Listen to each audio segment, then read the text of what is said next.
मेरा नाम सोनाली है और मैं बहुत ही खूबसूरत थी। जो भी मुझे देखता वह मुझे पाने के लिए पागल सा हो जाता था और मेरी खूबसूरती के चर्चे पूरे ख़ानदान में होती रहती थी। जो भी आदमी एक दफ़ा मुझे देख लेता वो पलकें झुकाना भूल जाता। लेकिन किस्मत के मामले में मैं बहुत ही बदनसीब साबित हुई। ना ही रुपए पैसे की कोई कमी थी, ना ही मेरे हुस्न की कोई कमी थी। मैं 15 साल की उम्र की थी और कोई भी मुझे अपनी निगाहों से देखता तो नज़रें झुकाना भूल जाता था और घर से निकलती तो सारे आदमी की नज़र मुझ पर ही जमी होती और मैं इसी हुस्न और खूबसूरत की वजह से मेरे माँ-बाप को मेरी फ़िक्र सताने लगी थी। मेरे माँ-बाप वैसे भी जल्दी से जल्दी मेरी शादी करके अपना फ़र्ज़ पूरा करना चाहते थे। मेरा एक बहुत अच्छी फ़ैमिली से था और मेरे माँ-बाप ने मेरी शादी के बाद ऐसी एक आज़ाद ज़िंदगी चाहते थे। मेरे माँ-बाप ने अपने ही एक कारोबारी दोस्त के बेटे से मेरा रिश्ता तय कर दिया और 21 साल की उम्र में ही मेरी शादी कर दी और मैं अपने पति के एक बड़े से बंगले में चली गई। मेरा पति भी बहुत सुंदर था और हम दोनों एक साथ खड़े होते तो लोगों की नज़रें हम पर ठहर से जाती और सब हमारी जोड़ी की खूब तारीफ़ करते और नज़र लगाते और मैं सुनकर खुशी से पागल हो जाती कि भगवान ने मेरे हिस्से में दुनिया की सारी खुशी लिख दी है। अपने माँ-बाप के घर में मैं तन्हाई का शिकार रहती थी, मगर अब मुझे रोहन की मोहब्बत ने मुकम्मल कर दिया था। लेकिन मैं ये भूल गई थी कि आज़माइश भी ज़िंदगी का हिस्सा है। मेरी और रोहन की शादी को 5 साल होने वाले थे, लेकिन भगवान ने हमें कोई भी औलाद नहीं दिया और मेरे सास-ससुर हमेशा औलाद की इच्छा करते और मेरी सास का व्यवहार भी काफ़ी हद तक बदलाव हो गया था और 5 सालों में उनकी मोहब्बत पहले जैसी नहीं रही थी। उनकी हर वक़्त यही तमन्ना रहती कि मैं कब उन्हें कोई खुशखबरी सुनाऊँगी और वह खुशी से झूम उठे। लेकिन यह सब मेरे हाथ में नहीं था। औलाद तो भगवान की देन होती है और हर तरफ के इलाज के बावजूद भी हमारी गोद में कोई खुशी नहीं आई। तो मेरी सास ने रोहन को दूसरी शादी करने को कहा, पर रोहन मुझसे सच्चा प्यार करते थे। इससे पहले तो उन्होंने अपनी माँ को साफ इनकार कर दिया, लेकिन रोज़-रोज़ की बढ़ते दबाव की वजह से वो मुझे लेकर एक दूसरे बंगले में शिफ्ट हो गए। मुझे लगता था कि शायद अब ज़िंदगी में कुछ सुकून आ जाएगा, लेकिन मेरी यह सोच कुछ ही दिनों की मेहमान साबित हुई और एक दिन जब रोहन ऑफ़िस से घर लौट रहे थे तो ब्रेक फ़ेल होने की वजह से उनकी गाड़ी का एक्सीडेंट हो गया और वो वहीं पर मर गए और 27 साल की भरी जवानी में ही मैं विधवा हो गई थी और इतनी बड़ी बंगले में मैं अकेले कैसे ज़िंदगी गुज़ारती। यही सोचकर मैंने कुछ दिन गुजारे और फिर अपने माँ-बाप के घर चली गई। लेकिन कहते हैं ना, शादी होने के बाद बेटियाँ पराई हो जाती है। बिल्कुल सच है। कुछ ही महीनों में मेरी भाभियों ने मुझे ताने देने शुरू कर दिए। उनके लिए मैं सिर्फ़ बोझ के सिवा और कुछ भी नहीं थी। अपने ख़ानदान की अजीब-अजीब लड़कों के रिश्ते वह मेरे लिए लाने लगी थी। अभी तो मैं रोहन की मौत के गम से बाहर भी नहीं आई थी। दूसरी शादी के बारे में मैं कैसे सोच सकती थी। मुझे अच्छी तरह अंदाज़ा हो गया था कि लोग मुझे 4 दिनों से ज़्यादा बर्दाश्त नहीं कर सकते हैं, जबकि मेरे साथ उन्हें कोई तकलीफ़ भी नहीं पहुँच रही थी। लेकिन फिर भी वो लोग मेरे साथ ऐसा व्यवहार करते। मैंने सोचा कि अब मैं अपने पति के बंगले में वापस चली जाऊँगी। इन लोगों के साथ रहने से तो ज़्यादा बेहतर था। मेरे मुँह पर तो अच्छे थे, लेकिन मेरे पीठ पीछे मुझे सिर्फ़ अपनी ज़िंदगी से निकालना चाहते थे। मैं अपनी माँ के घर से वापस अपने बंगले में आ गई थी और रोहन का कारोबार उसके पापा ने सँभाला हुआ था, इसलिए खर्चे की एक रकम मेरे अकाउंट में ट्रांसफ़र होने लगी थी। मैं शुरू से ही नाज़ों में पली-बढ़ी थी, इसलिए काम-काज की मुझे आदत नहीं थी। नौकर-चाकर मेरे आगे-पीछे रहते थे, लेकिन इतने दिन बंगला बंद होने की वजह से मेरे सारे नौकर काम छोड़कर चले गए। पर मेरी एक पुरानी नौकरानी मेरे आते ही वापस आ गई, पर वह बहुत ज़्यादा बीमार हो गई थी। उसने मुझसे छुट्टी की रिक्वेस्ट की तो मैं परेशान हो गई, क्योंकि उसके बगैर तो मैं बिल्कुल भी गुज़ारा नहीं कर सकती थी। वह कहने लगी कि मैं गाँव जाऊँगी तो वहाँ से अपने भाई को भेज दूँगी। वह घर के सारे काम-काज कर देगा और आपका बहुत ख़्याल भी रखेगा। मैंने उससे कहा कि पहले अपने भाई को बुलाओ, फिर गाँव चली जाओ, ताकि उसे भी काम बता सकूँ और परफ़ॉर्मेंस देखते हैं वो कैसा परफ़ॉर्मेंस देता है।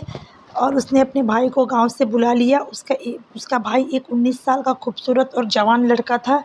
उसे देखकर मैं चौंक गई। मुझे तो लगा कि कोई 14-15 साल का बच्चा होगा, लेकिन यह तो अच्छा खासा जवान लड़का था। मेरी नौकरानी ने उसे घर का सारा काम समझा दिया और वो लड़का भी बहुत ही भला था। बहुत तेज़ी से हाथ चलाकर सारे काम-काज कर रहा था। 3 दिन में उसकी बहन ने उसको सारा काम समझा दिया और उसके बाद कुछ महीनों की छुट्टी लेकर गाँव चली गई। दरअसल बीमार तो हुई थी, लेकिन अब उसके घर वाले ने उसकी शादी भी तय कर दी थी और शायद दोबारा कभी वापस नहीं आने वाली थी। मेरी नौकरानी चली गई और उसका भाई सर्वेंट वाले रूम में ही रहने लगा। ज़्यादा लोग नहीं थे, इसलिए मैं ज़्यादा नौकर की झंझट भी पालना नहीं चाहती थी। उसने नौकरानी के भाई का उसके नौकरानी के भाई का नाम मोहन था। अगली सुबह मोहन नाश्ता लेकर मेरे कमरे के दरवाजे पर हाजिर हो गया। मैं रोज़ाना सुबह 11 बजे ही नाश्ता करती थी। मैंने उसे कमरे के अंदर ही बुला लिया और मैं अभी तक उठी हुई नहीं थी और बिस्तर पर ही लेटी हुई थी। उसे देखकर उठकर बैठ गई और वह मेरा नाश्ता साइड टेबल पर रखने के बाद सर झुकाकर खड़ा हो गया, जैसे मेरे अगले हुक्म का इंतज़ार कर रहा हो। मैं खामोशी से उसकी तरफ देखने लगी। वह 19 साल का था, लेकिन शायद गाँव के हालात से उसे उम्र से ज़्यादा ही बड़ा कर दिया था। एक भरपूर और बहुत ही बड़ा आदमी नज़र आने लगा था। जाने क्यों मुझे उसकी मौजूदगी से घबराहट सी महसूस होने लगी, क्योंकि इतने बड़े बंगले में वह मेरे साथ अकेला था और दूर दूर तक कोई भी नहीं था। यह सोचकर ही मुझे ख्वाब आने लगा कि मैं भी जवान हूँ और वैसे भी मेरी खूबसूरती पर तो बहुत से आदमी मरते थे। कहीं मोहन की नीयत बदल ना जाए। मैंने बिना सोचे समझे ही एक जवान लड़के को अपने पास रख लिया है, जबकि मुझे इस बात का ख्याल रखना चाहिए क्योंकि मैं खुद एक जवान लड़की हूँ और इतने बड़े घर में अकेले रहती हूँ। मैं मोहन को दिन भर के ढेर सारे काम बता दिए थे और वह पूरा मन से काम पर लग गया, लेकिन मेरे दिल और दिमाग में यही सवाल आ रहा था। मैंने सोचा कि किसी भरोसेमंद नौकरानी का इंतज़ाम कर लूँगी, फिर मोहन को निकाल दूँगी। मुझे अपने घर से आए काफ़ी दिन हो गए थे, लेकिन मेरे घर से अब तक कोई मुझसे मिलने नहीं आया। मेरे माँ-बाप अपने पोते-पोतियों में इस कदर व्यस्त थे कि वह मुझे भूल गए थे। शायद उन्हें मेरे अकेलेपन का भी एहसास नहीं था। ससुराल वाले तो पहले ही मुझे पसंद नहीं करते थे। उनके लिए मेरा होना नहीं होना बराबर ही था। मुझे समझ में नहीं आ रहा था कि नौकरानी के लिए किससे कहूँ और फिर इत्तेफ़ाक से उसी दिन मेरी एक पुरानी दोस्त मुझसे मिलने के लिए चली आई, जो शादी होकर बाहर शहर गई थी और अब छुट्टियों में वापस आई थी। उसे मेरे विधवा होने की खबर मिली तो वह मुझसे मिलने चली आई। मैं उसके गले लगकर बहुत रोई और मेरी बर्बादी की कहानी सुनकर वो भी बहुत दुखी हुई।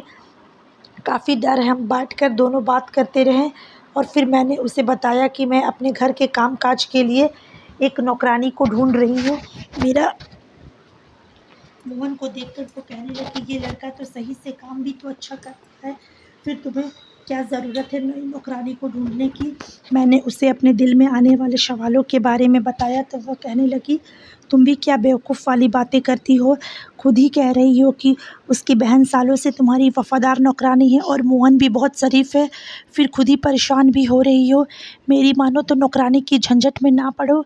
आजकल की नौकरानी कुछ काम की नहीं है, वह सिर्फ अपने हिसाब से छुट्टियां करती है और दूसरी बात यह है कि एक घर की खबर दूसरे घर में पहुंचा देती है। और तुम तो वैसे भी अकेली रहती हो, भगवान ना करे कि तुम्हें वह नई नौकरानी कोई नुकसान पहुंचा दे। और अपने दोस्त की बातें सुनकर तो मैं और भी परेशान हो गई। ठीक ही तो कह रही थी, मोहन पे मैं भी बहुत ज़्यादा भरोसा करती थी, लेकिन बिल्कुल नई नौकरानी पर कैसे भरोसा कर सकती थी। जाते जाते वह कहने लगी, अगर ऐसा ही है तो तुम मोहन का टेस्ट ले लो, दूध का दूध और पानी का पानी हो जाएगा। इसके बाद मैंने सोचा कि मैं एक दफ़ा मोहन का टेस्ट ले लेती हूँ। अगर वो पास हो जाता है तो मैं उसे हमेशा के लिए अपने पास रख लूँगी, क्योंकि ना ही मेरा उस बंगले को छोड़ने का कोई इरादा था और ना ही दूसरी शादी करने का। मुझे अभी इस बात का यकीन हो गया था कि कुदरत ने मेरी किस्मत में कोई औलाद नहीं लिखा है, तो फिर मैं दूसरी शादी करके भी मुझे क्या हासिल हो जाएगा।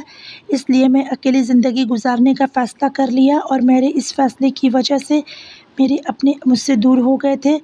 वह दोनों जल्दी से जल्द मेरी दूसरी शादी के लिए दबाव डाल रहे थे, पर मैंने साफ साफ कह दिया था कि अब मेरी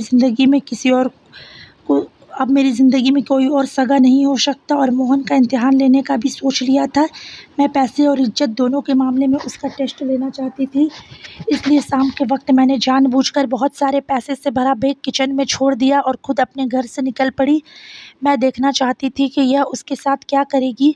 करेगा। 3 घंटे तक मैं बाज़ार में घूमती रही। घर का भी जो ज़रूरी सामान लाना था लेकर मैं घर पहुंची तो वहां पर वो मौजूद नहीं था। मोहन भी मुझे घर पर कहीं नज़र नहीं आया। मेरा दिल बहुत ज़ोर से धड़क रहा था। मैं सारा सामान लेकर अपने कमरे में आई तो यह देखकर हैरान हो गई कि वो बैग मेरे कमरे में रखा हुआ है। मैंने जल्दी से उसे खोला तो वो सारे पैसे वैसे के वैसे ही थे। एक पल के लिए मैंने सोचा कि मोहन की नीयत पैसों पर ख़राब नहीं है, लेकिन दूसरे ही लम्हे मुझे ख़्याल आया कि हो सकता है उसे पता ही ना हो कि इसमें पैसे हो। इसलिए मैंने दूसरी तरफ से इम्तिहान लेने का सोचा और मैंने जानबूझकर कुछ पैसे उसके रूम की तरफ जाने वाले रास्ते पर गिरा दिया।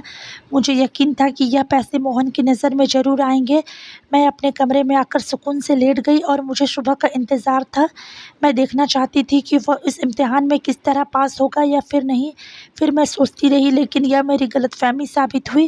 मुझे कमरे में आए हुए ज़्यादा देरी नहीं हुई थी कि कमरे का दरवाज़ा बजने लगा। पहले तो मैं हैरान हो गई, लेकिन मोहन की आवाज़ सुनकर मैंने उसे अंदर आने का परमिशन दे दिया। वो बस आ चुका मेरे कमरे में आया और मेरे आगे पैसे रखकर कहने लगा कि यह पैसे मेरे रूम के रास्ते पर पड़े थे। मैंने उससे कहा, तुम चाहो तो यह पैसे रख सकते हो।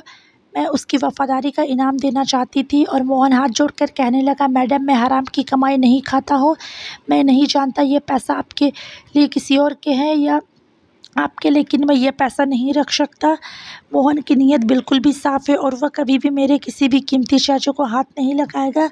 अब सिर्फ़ एक ही चीज़ रह गई थी और वह थी कि उसकी इज्जत। अभी मैं जवान थी और मोहन भी जवानी की दहलीज पे कदम रख चुका था। ऐसे में हमारा एक साथ बंगले में रहना ठीक नहीं था और यह बात मैं जानती थी, लेकिन मैं किसी गैर शख्स को अपने साथ नहीं रखना चाहती थी और मैं इस बात को वह हमेशा के लिए मेरा वफ़ादार बन जाए। एक दिन मैंने लाल रंग की साड़ी पहन ली। इससे पहले मैंने कभी इतना मेकअप नहीं किया। मैंने एक नज़र अपने पर डाली तो मेरी नज़र पर अपने ही हुस्न पर ठहर नहीं पा रही थी। तो मैं मोहन से खूबसूरती को कैसे बर्दाश्त कर सकता था। मैं पूरी तरह तैयार होकर डाइनिंग टेबल पर जाकर बैठ गई और मोहन से कहा कि शाम की चाय लेकर मेरे साथ बैठ जाए। और मोहन शाम का चाय लेकर आया तो मैंने उसे ज़बरदस्ती अपने पास ही बैठा लिया और उसे उसके बारे में सवाल पूछने लगे, लेकिन वह मुझे नज़रें उठाकर देखता फिर नज़र झुका लेता। मुझे उसका अंदाज़ बहुत ही अच्छा लग रहा था। मोहन मेरे हर सवाल का जवाब बहुत अच्छे ढंग से दे रहा था। सच यही था कि मैं मोहन के किरदार से बेफ़िक्र हो गई थी और बाकी एक बहुत ही अच्छा सा, लेकिन मैं कुछ दिन और उसका इम्तिहान लेना चाहती थी, इसलिए हर दिन मैं अच्छे-अच्छे कपड़े पहना करती थी। एक दिन रात के वक़्त मैं उसके रूम के पास गई और उसे आवाज़ दिया तो वह फ़ौरन चला आया और मैं गुलाबी रंग की नाइट ड्रेस पहनी हुई थी। मुझे यकीन था कि आज मुझे वो नज़र भर कर ज़रूर देखेगा, लेकिन वह आज भी सर झुकाए था। मैंने मोहन से कहा कि मुझे नींद नहीं आ रही है, मुझे कॉफ़ी बनाकर दे दो। तो वह मेरे साथ ही किचन चला आया और मैं किचन के दरवाज़े पर खड़ी हो गई। मेरे बाल पूरी तरह से खुले हुए थे। मुझे लगा कि वह मेरा भरोसा जीतने की कोशिश कर रहा था, क्योंकि आज तक मेरी ज़िंदगी में जितने भी आदमी आए थे, वो जब भी मुझे देखते तो नज़रें झुकाना भूल जाते थे। एक शाम को मैंने ब्लैक कलर का खूबसूरत सा गाउन पहना और बालों को खोलकर पूरी तरह से तैयार हो गई। मुझे इस बात का यकीन हो चुका था कि मोहन मुझ पर नज़र नहीं डालेगा। मेरी सफ़ेद रंगत काला लिबास में मैं पूरी तरह से खिल रही थी। मैं बिस्तर पर लेट गई और मैंने जानबूझकर मोहन को कमरे में बुला लिया और वह बच्चे की तरह सिर झुकाए हुए कमरे में आ गया था। मैंने उससे कहा कि मेरे सिर में बहुत दर्द है, मेरा सिर दबा दे। वह मेरे करीब आकर बैठ गया और अपने हाथों से मेरा सिर दबाने लगा। मैं दिल ही दिल सोच रही थी कि आज मोहन का इम्तिहान ख़त्म हो गया।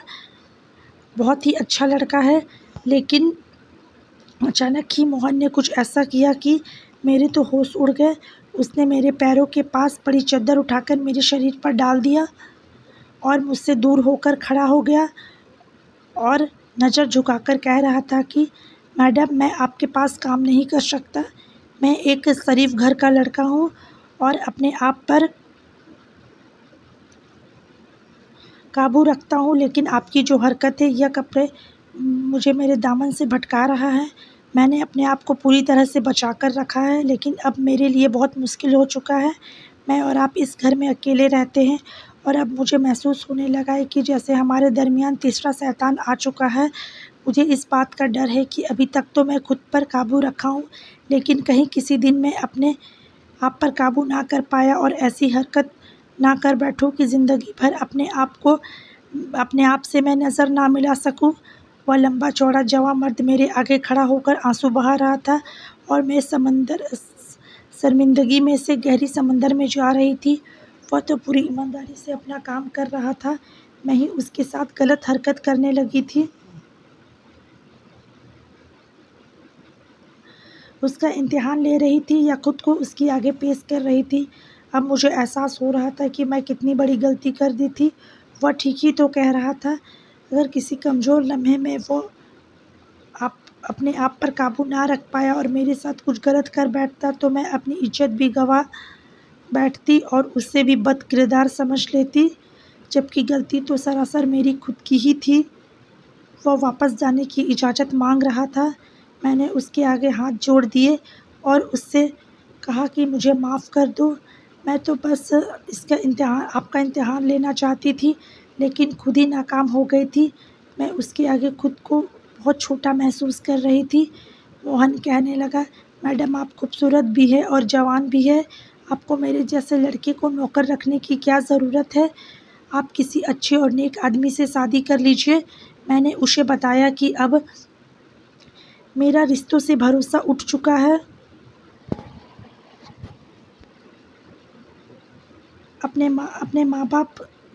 मेरे माँ बाप 2 दिन पहले ही कुछ महीनों के लिए मेरे बड़े भाई के पास अमेरिका चल गए थे। वैसे भी वो लोग जब तक यहाँ से थे तब तक भी मुझे उसका होना ना होना मेरे लिए एक बराबर ही था। मोहन कहने लगा, आज नहीं तो कल आपको ज़िंदगी में आगे बढ़ना ही होगा। मैं कुछ दिन तक आपके पास नौकर रहने के लिए राज़ी हूँ, लेकिन आप किसी दूसरे नौकरानी का इंतज़ाम जल्दी कर लीजिएगा। मैं एक गहरी सांस भरकर रह गई थी। मैंने अपनी नादानी में एक वफ़ादार नौकर को खो दिया था और मैं जान गई थी कि अब वह किसी भी सूरत में हमेशा मेरे पास नहीं रुकेगा। कुछ दिनों के बाद मोहन ने गांव की एक लड़की को मेरे पास नौकरानी बनाकर भेज दिया था और खुद मुझे हमेशा के लिए अलविदा कहकर चला गया था। आज भी जब मैं मोहन को याद करती हूँ तो मेरी आंखें भीगने लगती है। आज के दौर में वह एक ऐसा इंसान था जिसने कई बार मौके मिलने के बाद भी कभी मुझ पर बुरी नज़र नहीं डाली। एक बात मैं अच्छी तरह से समझ चुकी थी कि हर रिश्ता आजमाने के लिए नहीं होता है। कभी कभी हमारे आजमाने का तरीका दूसरे इंसान को हमसे दूर कर देता है। कुछ रिश्ते पर बिना आजमाए ही भरोसा कर लेना चाहिए। मैं पहले ही दिन से जानती थी कि यह मोहन एक अच्छा इंसान है, लेकिन उसे आजमाने के चक्कर में मैंने उसे खो दिया। और मेरी आप लोगों से भी गुजारिश है कि अपनी कीमती रिश्तों को जानबूझकर कभी ऐसी आजमाने में ना डालें कि जिनकी वजह से आपको उन्हें खोना ही पड़ जाए। तो दोस्तों, अगर कहानी अच्छी लगी होगी तो वीडियो को लाइक ज़रूर करें। चैनल पर नए आए तो चैनल को सब्सक्राइब करना ना भूलें।